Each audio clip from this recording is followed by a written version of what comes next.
the horoscope of a spiritual community that lasted about 9 years.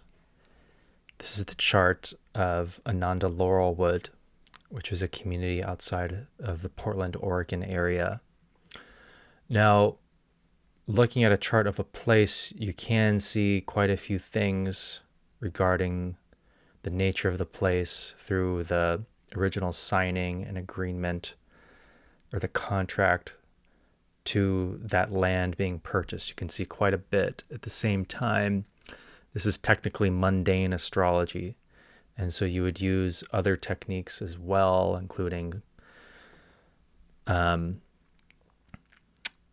solar return charts based on the sun entering the tropical vernal equinox, lunar year charts, eclipse cycles, different things. But we're just looking at the so-called, quote, birth chart for Laurelwood here. This was a community, and we see a certain sense of interesting things to this horoscope. We have now I am using the Tropical Zodiac. I should point that out. I am using Tropical Zodiac, Sidereal Nakshatras. So I'm using Vedic Astrology using Tropical Zodiac. Okay. So we have Virgo ascendant, and we have the Ascendant Lord moving to the 8th house. It was very much a place of metaphysical sciences, inner spirituality that was there. We have the 12th Lord in the 9th. It was kind of an ashram, dharma-oriented community. Particularly in Taurus, is a beautiful place, beautiful land, and kind of the outskirts in a nice village-like, neighborhood-like area in the country, which is a Taurus sort of theme. We have Ketu in the 10th house with the 11th Lord Moon. So the place was known as a spiritual community, Ketu, with the 11th Lord Moon in the 10th house of what you're kind of seen as. So we see some things in that regard, just innately, kind of a spiritual community. It kind of makes sense in that regard. Spiritual community, focus on Dharma, a big emphasis on 8th house things, transformation. Now, the positive element of the 8th house is like metaphysical sciences, Kriya Yoga, that kind of thing. Interpersonal transformation. There were certainly courses and programs related towards topics towards personal transformation, everything from yogic inner spirituality to different things related to metaphysical sciences, inner spiritual teachings. Now, this chart's dominated by the 8th house. The Ascendant Lord goes into the 8th house. There's 4 planets in the 8th house: Venus, Mercury, Jupiter, Mars. The 8th Lord's in the 8th house. Mars is the final dispositor for the whole chart. So we have Saturn in a Venus sign, Sun in a Venus sign. Venus is in Aries here in the 8th house. Moon's in Gemini. Gemini is ruled by Mercury in Aries. Aries is ruled by Mars, the 8th Lord. And so we see a very powerful 8th house dynamic. Mars is also the Atma Karaka for the chart.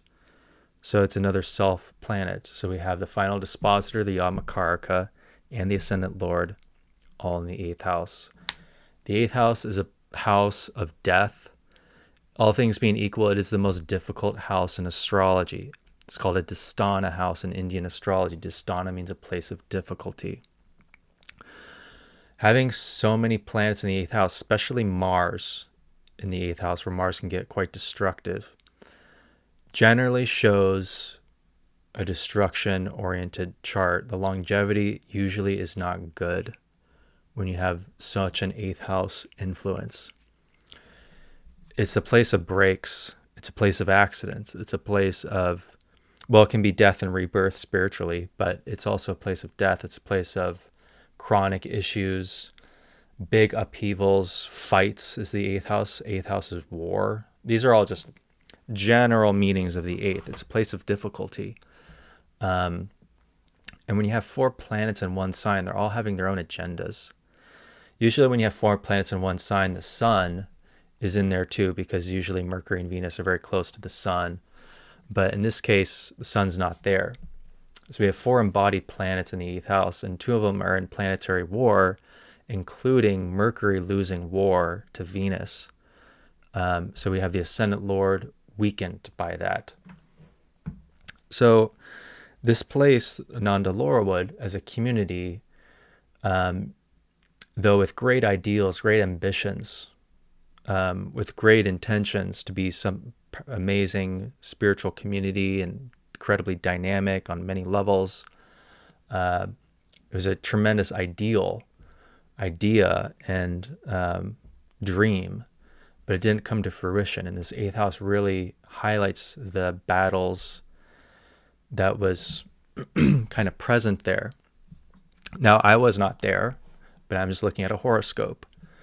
And you can definitely see with so many planets in the 8th house, there was a lot of friction, probably a lot of different agendas going in different ways. For Virgo rising, Venus and Mercury are auspicious. And they are together, which is really beautiful. And so there was definitely a dharmic intention, and yet I would call them, I don't want to call them the evil lords for people that aren't familiar with Kendrakona Raj yogas, but Jupiter and Mars are they're the Viparit yoga producing planets. I'll put it to you that way. They're the evil lords for Virgo rising. Doesn't mean they're evil in themselves. It's just the way the chart is oriented according to the Virgo ascendant.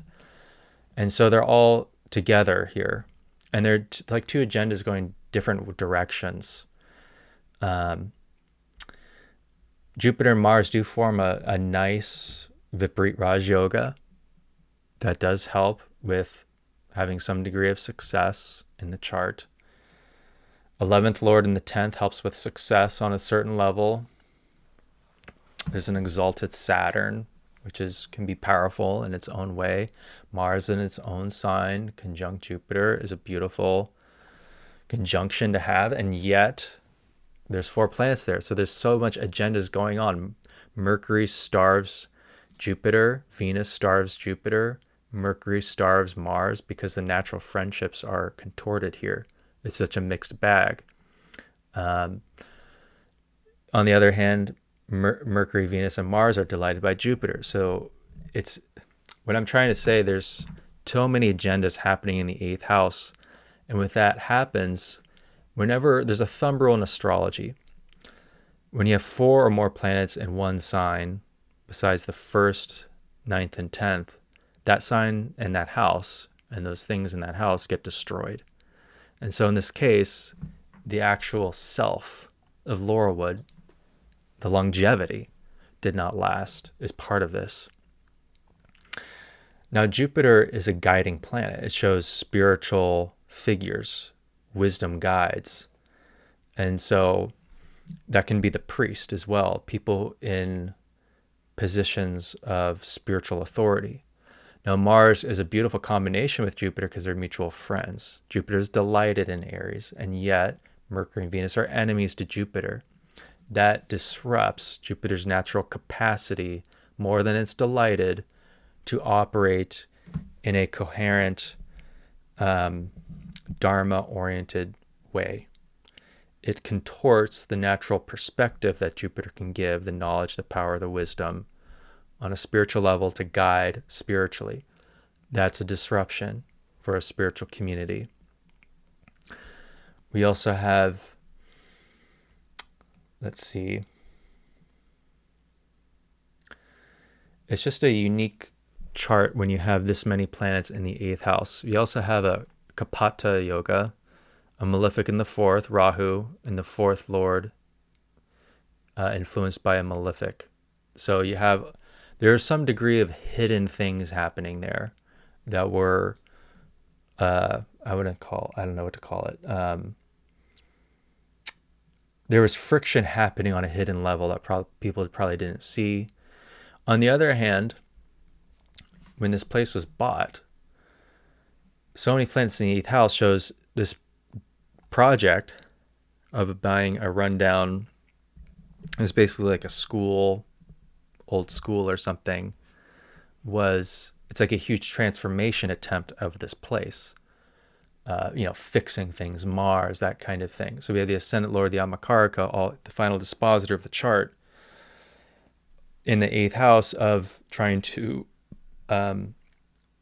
rebuild an entire new facility, a whole new community, a new rebirth of this place.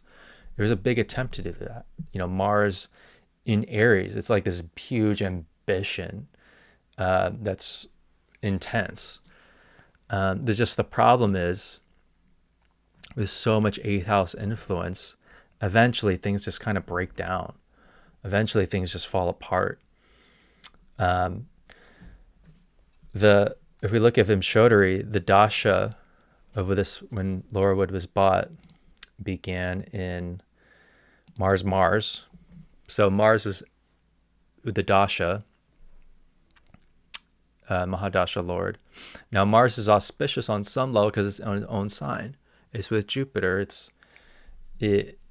On another concrete level, it's through 3 benefics. That is auspicious on a certain level, on a concrete level, but the planets function on many different octaves. Mars is also starved by Mercury. And whenever the worst planet to have in a house, all things being equal in astrology, is Mars in the 8th house. The reason being is Mars can be very destructive and sudden in that kind of way, accident prone. So is the 8th house. It can be all those things.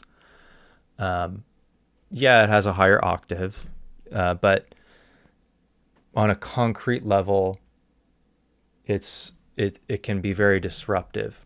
Now Mars is his own sign. That probably helped Laurelwood last as long as it did. But Laurelwood was eventually started to break down when it entered Rahu Dasha. Rahu's a great malefic as well.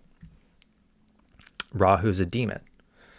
Rahu's also an area of the chart where, for a person's chart, Rahu is a place of tremendous growth. But we're looking at a mundane chart. This is very different.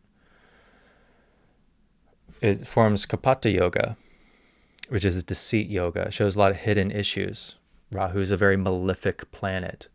Rahu often destroys whatever it represents at the beginning of its dasha. In this case, Rahu's in the 4th house of home, the place, the homeland. It's a community. It's also a home, a residence. It broke that down in its beginning period of Rahu. In fact, that was when it really started to break down in its longevity. It was sold, I believe, in November of 2020 during Rahu Jupiter. Jupiter is in the 8th house. Jupiter represents money, but the 8th house is endings, death. It's a place of ending longevity. So it's no surprise it was sold and ended its incarnational experience, so to speak, for a place, at least during the Jupiter subperiod. So I wanted to highlight some things regarding its longevity. It's a weak chart. This is a very weak chart in that regard. Yeah, there's some unique things. Of course, there are some inspiring things, no doubt. You can see this kind of potential that was there of really trying to transform a place into a dynamic community, very ambitious, bold project. But when you have so many planets in the 8th house, the chart is just bound to not work. This is an inauspicious chart, to be frank, particularly with such a strong, bolted down 8th house influence. It's just what happens. Now, if we look at outer planets, they don't really stand out with the 8th house, even though Uranus is in there. But anyway, I wanted to highlight this chart. It's a unique chart as a place. And when you look at the chart sidereally, using sidereal zodiac, it looked amazing in a lot of ways. It showed a lot of promise. But Tropical Zodiac, it really shows what transpired, what took place. Unfortunately, it only lasted 9 and a half years or so.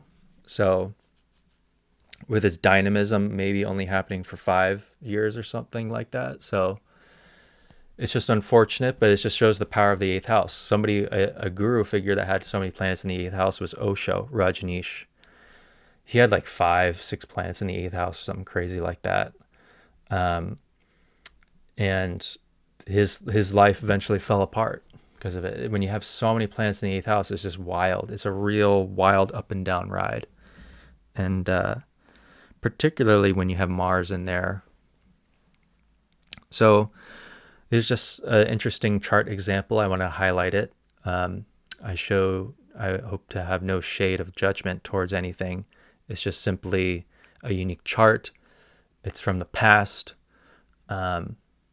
So that's what I have to offer.